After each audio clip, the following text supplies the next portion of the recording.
Starry Beach ทะเลแห่งดวงดาวบนเกาะวาดูมัลดีฟ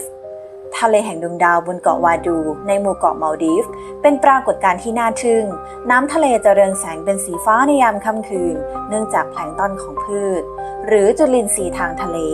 จุลินทรีย์ทางทะเลคือ marine microorganisms marine microorganisms ที่มีคุณสมบัติเรืองแสงคือ bioluminescence bioluminescence เมื่อถูกกระตุ้นด้วยการเคลื่อนไหวในน้ำเหมือนกับการเดินอยู่บนทางเดินของดวงดาวที่ลอยอยู่ในทะเลนี่คือความมหัศจรรย์ทางธรรมชาติที่ทำให้เกาะวาดูกลายเป็นจุดยอดนิยมสำหรับนักท่องเที่ย